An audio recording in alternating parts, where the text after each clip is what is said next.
പ്രധാനപ്പെട്ട മറ്റൊരു വാർത്ത കൂടെ ഡൽഹിയിൽ നിന്ന് എടുക്കാനുള്ളത് വായുമലിനീകരണവുമായി ബന്ധപ്പെട്ടാണ്. വായുമലിനീകരണം അതിരൂക്ഷമായി തന്നെ തുടരുകയാണ്. ഡൽഹിയിൽ ഇന്ന് ഓറഞ്ച് അലേർട്ടാണ് പ്രഖ്യാപിച്ചിരിക്കുന്നത്. ഇന്ന് മുതൽ കൂടുതൽ നിയന്ത്രണങ്ങൾ പ്രാബല്യത്തിൽ വരും. വായുമലിനീകരണവുമായി ബന്ധപ്പെട്ട ഹർജികൾ സുപ്രീം കോടതി ഇന്ന് പരിഗണിക്കും.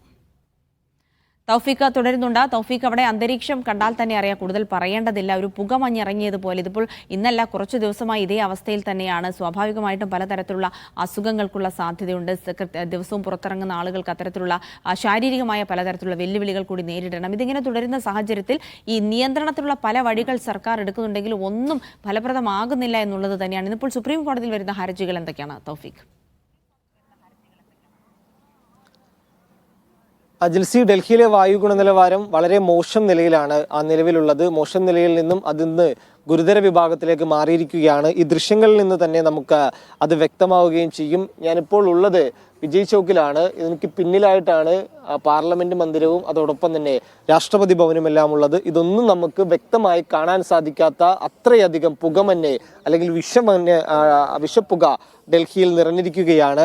കഴിഞ്ഞ 2 മാസത്തിലധികമായി സമാന അവസ്ഥയാണ് ഡൽഹിയിലുള്ളത്. ഒരു വിധത്തിലും ആളുകൾക്ക് ശ്വസിക്കാൻ സാധിക്കാത്തത്ര പുകയാണ് ഡൽഹിയിൽ നിറഞ്ഞിരിക്കുന്നത്. നമുക്ക് കണ്ടാൽ ഇതൊരു മഞ്ഞ് പോലെയെല്ലാം തോന്നും. പക്ഷേ ഇത് മാരകമായിട്ടുള്ള വിഷമടങ്ങിയ ഒരു പുകയാണെന്നാണ് വിദഗ്ധരുൾപ്പെടെ അറിയിച്ചിരിക്കുന്നത്. നിരവധി ആളുകളാണ് ശ്വാസ സംബന്ധമായിട്ടുള്ള അസുഖങ്ങൾ ഉൾപ്പെടെ പിടിപെട്ടതിനെ തുടർന്ന് ഇന്നലെ രാത്രി ഉൾപ്പെടെ ആശുപത്രിയിൽ ചികിത്സ തേടിയിരിക്കുന്നത്. ഇതിന്റെ അടിസ്ഥാനത്തിലാണ് ഡൽഹിയിലെ സ്കൂളുകൾക്കുൾപ്പെടെ ഇപ്പോൾ ഡൽഹി സർക്കാർ അവധി പ്രഖ്യാപിക്കുകയും ചെയ്തിട്ടുണ്ട്. 1 മുതൽ 10ാം ക്ലാസ് വരെയുള്ള വിദ്യാർത്ഥികൾക്കാണ് അവധി പ്രഖ്യാപിച്ചിരിക്കുന്നത്. ഇവർക്ക് ഓൺലൈൻ വഴിയാണ് ഇപ്പോൾ ക്ലാസുകൾ നടക്കുന്നത്. ഇത്രയധികം മലിനീകരണം രൂക്ഷമായിട്ട് പോലും കൃത്യമായിട്ടുള്ള നടപടികൾ സ്വീകരിക്കാത്ത സംസ്ഥാന കേന്ദ്ര സർക്കാരുകൾക്കെതിരെ വലിയ രീതിയിലുള്ള വിമർശനം സുപ്രീം കോടതിയിൽ നിന്നടക്കം നിരന്തരമായിട്ടുണ്ടാകുന്നുണ്ട്. ഇന്നോ ഇന്നലെയോ തുടങ്ങിയ ഒരു പ്രശ്നമല്ല ഡൽഹിയിലെ ഈ വായുമലിനീകരണം. ശൈത്യകാലത്ത്, എല്ലാ വർഷവും ശൈത്യകാലത്ത് ഇതേ അവസ്ഥ തന്നെയാണ് ഡൽഹിയിലുള്ളത്. അതുകൊണ്ട് എന്ത് നടപടിയാണ് സംസ്ഥാന കേന്ദ്ര സർക്കാരുകൾ സ്വീകരിക്കുന്നത് എന്നാണ് സുപ്രീം കോടതി ചോദിക്കുന്നത്. വലിയ വിമർശനങ്ങളാണ് ഓരോ തവണയും ഹർജി പരിഗണിക്കുമ്പോൾ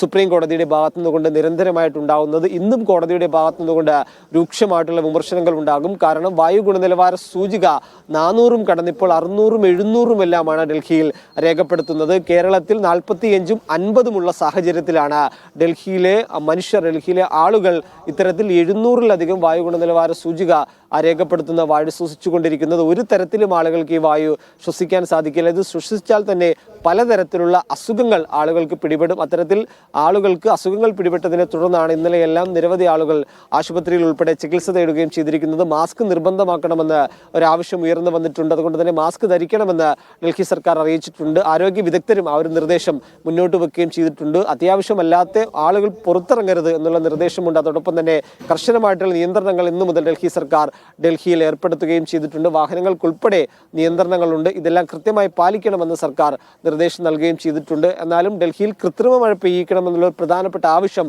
ആം ആദ്മി സർക്കാർ കേന്ദ്ര സർക്കാരിന്റെ മുന്നിൽ വെച്ചിരുന്നു. 2-3 തവണ ഇതുമായി ബന്ധപ്പെട്ട് കേന്ദ്രത്തിന് കത്തെഴുതുകയും ചെയ്തിരുന്നാൽ കേന്ദ്രം അതിലൊരു അനുകൂലമായിട്ടുള്ള നിലപാട് ഇതുവരെയും സ്വീകരിച്ചിട്ടില്ല എന്നാണ് ആം ആദ്മി സർക്കാർ ഇപ്പോൾ അറിയിച്ചിരിക്കുന്നത്. എന്തായാലും ഡൽഹിയെ സംബന്ധിച്ചിടത്തോളം, ഡൽഹിയിലെ ജനങ്ങളെ സംബന്ധിച്ചിടത്തോളം അവർ വലിയ ഗുരുതരമായിട്ടുള്ള അവസ്ഥയിലൂടെയാണ് കടന്നു പോകുന്നത്. ദുരിത ജീവിതമാണ് നിലവിൽ ഡൽഹിയിലെ മനുഷ്യർ അനുഭവിച്ചുകൊണ്ടിരിക്കുന്നത്. ശുദ്ധമായിട്ടുള്ള ശ്വാസം പോലും ലഭിക്കാതെ അസുഖത്താൽ ബുദ്ധിമുട്ടുകയാണ് ഡൽഹിയിലെ ഓരോ മനുഷ്യരും. ഇനിയിപ്പോൾ ഈ അവസ്ഥ തന്നെയായിരിക്കും കുറച്ച് ദിവസം കൂടി എന്നാണ് നമുക്ക് ലഭിക്കുന്ന വിവരങ്ങൾ. അങ്ങനെയെങ്കിൽ അത് വലിയ ഗുരുതരമായിട്ടുള്ള അവസ്ഥയിലേക്ക് പോകാനുള്ള സാധ്യതയുണ്ട്.